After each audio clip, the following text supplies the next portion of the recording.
Well, when it's the weekend, do you know what time it is? It's time to go out to California and talk to Michael Snyder.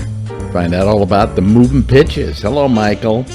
Hey, Alex. It's a big time at the movies this weekend with one of the summer blockbusters blooming early in the spring. So we should get to it. What you say? We'll go right ahead. I'm all it sounds ears. like some sort of lawsuit, but Batman v Superman: Dawn of Justice, maybe clunkiest title in the history of superhero films, is upon us. And DC Comics, connected to Warner Brothers, is trying to pull a Marvel, and like Marvel in their relationship with Disney, create a giant shared cinematic universe. But they put the launch into the hands of director Zack Snyder, no relation, who has always shown remarkable visual flair in movies such as 300, Watchmen, Sucker Punch, and most recently the dark, violent Superman reboot, Man of Steel. But Zack Unchecked, like one of those comic titles, Zack Unchained, is also about X, and that does him in here, as he does a full-on reaction to the much-maligned city-destroying, bystander-killing climax of Man of Steel. He revisits the end of that film from the point of view of millionaire industrialist and moonlighting superhero Bruce Wayne, who witnesses the carnage of Superman versus the arch-Kryptonian villain Zod that ended the previous film and wrecked Metropolis, and he decides over time that the loose cannon alien super being from outer space needs to be stopped, even if he wasn't the bad guy, and after a few years is now being praised for his heroism and do-gooder status. They built a big statue of him in Metropolis. Thus, we have subtext about the perceived perils of immigration and fear of terrorism. They're like visual cues, again echoing 9/11. And so bringing Batman to a boil, we have the machinations of the megalomaniacal tech super genius, and again, another billionaire, Lex Luthor, played in a bizarre bit of casting to me by Jesse Eisenberg as a mix of Mark Zuckerberg, who we saw him play in The Social Network, and Mark Hamill's animated version of the Joker. The vocal tics are right out of Mark Hamill's book. Anyway, this weird casting doesn't work for me, and Jesse is game. But, consider the red-haired Lois Lane. Lois Lane, always a brunette. Lana Lang, Superman's teen girlfriend, a redhead. Well, we're going to put Amy Adams in as Lois Lane, an African-American Perry White. And now we have an Israeli Wonder Woman, who, by the way, steals the show. She's played by the up-and-coming Gal Gadot. And she and the veteran tag team of Ben Affleck and Jeremy Irons as both as a graying, exhausted Batman and the tech-savvy Alfred the Butler. They're the best things about this noisy, brutal affair. I mean, it goes on far too long, like this review. By the final dose of what seems to be nonstop CGI action in the third act, I was kind of thinking, please make it stop. But it's just the preface for this planned Justice League movie with solo films featuring The Flash, Cyborg, Aquaman, and, of course, Wonder Woman. And now the Wonder Woman movie is like the only thing that made me genuinely giddy while watching this. It's teased here, and Gal Gadot is that striking. So this guy, David S. Goyer, seems to write most of these movies, and he co-wrote this script with Chris Terrio. I think it's time to get some new blood in here. And as for the potential of a shared DC cinematic universe distinct from the TV properties that you and I both like, that seem to exist in at least 3 random alternate dimensions, I am not hopeful for the movies. I mean, Marvel's connected mix of films and TV shows, a blending of serious and fun, works great for me. And I like a few of the DC shows on TV, but I await Justice League with serious trepidation because I think the fun is going to be in short supply. Are you going to go see this thing by any chance? Not from what I've read. Am I in alignment with most of the other reviewers? Yeah, I think Rotten Tomatoes gave it something like a 27 or something. Yeah, for a billion-dollar or potentially billion-dollar film, that's not a good thing. Now, is it Batman versus Superman or Superman versus Batman? Boy, it's Batman versus Superman, and thank God for that, because, again, the Ben Affleck stuff is among the best things here. People worrying about him playing Bruce Wayne were wrong. He's quite good here. Talk about the misery. My Big Fat Greek Wedding 2 is here after, a decade and a half of Nia Vardalos, the creator of My Big Fat Greek Wedding, just striking out time and time again with terribly unfunny films that just don't work. And so she's gone back to the thing that made her bones. A movie, by the way, the first Greek wedding film that she had initially test run as a one-woman show and had done it time and time again until she knew what was funny and what wasn't funny by audience reaction. This thing is like made in a vacuum other than the previous film. It is a cringe-inducing retread of the surprisingly successful debut for Vardala's My Big Fat Greek Wedding, wherein we find her proud Greek character Tula still somewhat happily married to John Corbett's nice Anglo guy Ian, the guy she married in the first film. He's a high school principal, and they live on the same Chicago block as Tula's obnoxious, in-your-face Greek family, led by Michael Constantine, who, of course, attributes everything to the Greeks, and Lainey Kazan, who's a big, noisy mom, who's grandmom, auntie type, as she always plays these days. And the houses are all in a row, and they're all decorated in over-the-top fashion with Greek flags and the colors of the Greek flag. Oh, my God. Tula and Ian have a cute teenage daughter who goes to the high school where Ian is principal, of course. And she's as embarrassed as the rest of us by this family. And Tula's still working at the family Greek restaurant and pushed around by her relatives. So then we discover that mom and dad are not really legally married, meaning Lady Kazan and Michael Constantine's the characters, the heads of the family. So, you know, now we have to get them married again, and the hijinks begin. I mean, thank God for Andrea Martin, who, like most of the cast, returns for this exercise in corn and embarrassment. And she is, again, the meddling but clever aunt. And as usual, she elevates any material she's given. And thank God for that, because I would have run screaming from the theater if not for her presence. I mean, that's how bad this film was. Comedies are supposed to make you laugh, not, you know, cringe. Anyway, so Hollywood loves musician biopics. We've had like Oscar winners for Ray and Coal Miner's Daughter, and I guess most recently Walk the Line.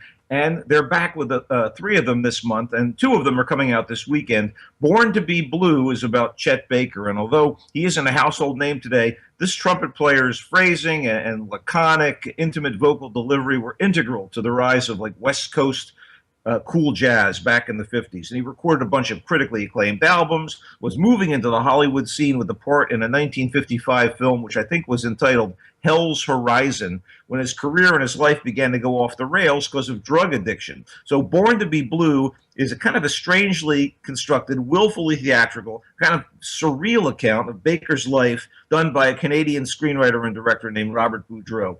And it took a few liberties with the facts and the actual people involved and fictionalized elements, but it really works, particularly due to a fantastic performance by Ethan Hawke as Baker, passionately portrayed here as a white man struggling for recognition and respect from his African-American peers in the jazz world, and they're led by the notoriously critical and haughty trumpeter Miles Davis, who has his own biopic coming out later this month, by the way, done by Don Cheadle.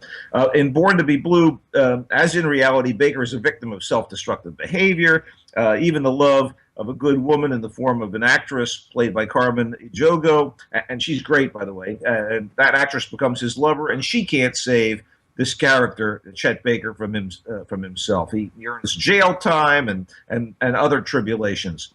There's a late in career comeback, which we see depicted in the documentary Let's Get Lost, and it's touched on here, but it doesn't change the downbeat vibe of Born to be Blue. And again, the soundtrack, which is ideal, thanks to Baker's moody recordings, is a real plus here. And if you watch and listen, I mean, prepare to be bummed out, but I have to tell you, it was very, very well done. I wish, considering the talent involved and considering the lead actor, I wish that I Saw the Light was a better film. It's about the rise and final years of Hank Williams, a true country music icon. This is dutifully executed and somewhat flat. It's a trip to the cultural heart of the American South during the late 40s and early 50s, the flip side of the cool jazz. And the template maybe suffers a bit from fatigue after having seen things like Walk the Line, far more potent. This seems pale by comparison. Williams finds success as a band leader on a rural Alabama station and eventually becomes this universally appreciated boundary-crossing singer-songwriter hits even on the pop charts, and again, a luminary at Nashville's Grand Ole Opry, but his marriage is in trouble. So he has to deal with that and alcoholism and pill dependency. What's amazing about this film is he's totally embodied in voice and presence by actor Tom Hiddleston, a British guy who's best known as Loki, the villainous Norse god in Marvel's superhero blockbusters. Hiddleston actually sings Hank's familiar material with like skill and heart, and obviously he's no slouch when it comes to showing the pain and desperation that he must have felt while dealing with all of his problems, and in particular his wife Audrey, who's played here in more than competent fashion by Elizabeth Olsen. Audrey insisted on singing with Hank as he rose to acclaim, even though she wasn't a great singer, and so we have conflict. It's kind of a thankless role for Olsen, and the character kind of drags the movie down. It becomes wearisome and contributes to his lack of excitement in the climax, and we know that there's going to be a sad third act. We already know that. But the movie's shortcomings aside, Hiddleston's performance as Williams is reason enough to maybe seek it out on video. He is that good. And a quick side note, he's the star of an upcoming BBC and AMC novelization drama video version of the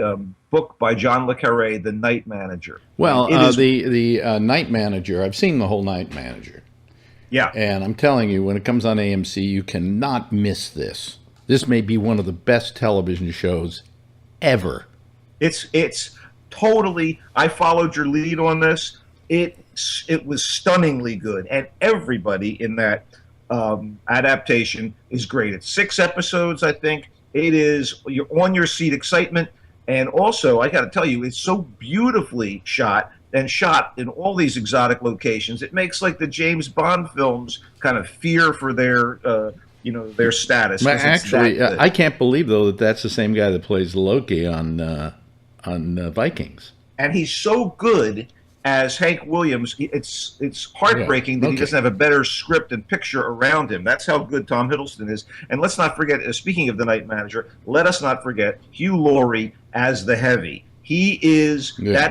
Let's review this more when it comes on to AMC, because I think we want to remind people of it. We do. Let's wrap it up instead with April in the Extraordinary World, which was right in my wheelhouse. It is an animated feature based on the graphic novel by Tardi about a young girl in an alternate history of Paris, 1941, a steampunk world where scientists have been kidnapped at the beginning of the century. Thus, all these great inventions never come about. So the world is running on steam power and at war for wood to burn in these steam engines. And this girl, April, is the daughter of 2 scientists, and she is sort of left behind. And years later, she is with a cat that knows how to speak and has to actually find out what happened to her parents and carry on the research while something sinister is going on. It is beautiful and exciting and incredibly inventive, and I love the cat. Marion Cotillard is the voice of April. In the French version, it's subtitled, but there will be a dubbed version of it. It's a fantastic, I just love this movie. April and the Extraordinary World, opening, I think, in New York and soon in Los Angeles. Okay. Is that about it? Okay, that's it. That's it for you. Tell them where they can find you, Michael. Well, I am, as ever, on Twitter, @CultureBlaster, and you can check in with Alex and myself online at Michael Snyder's Culture Blast page and re-listen to any episode that we put up, and on Roku as well, right? Yeah, all those different places. Hey, thank you, Michael. We appreciate it. We'll see you again next week. You bet. Bye-bye. And that's it for now. I'm Alex Bennett, and this is, of course, GABNet, and GABNet continues.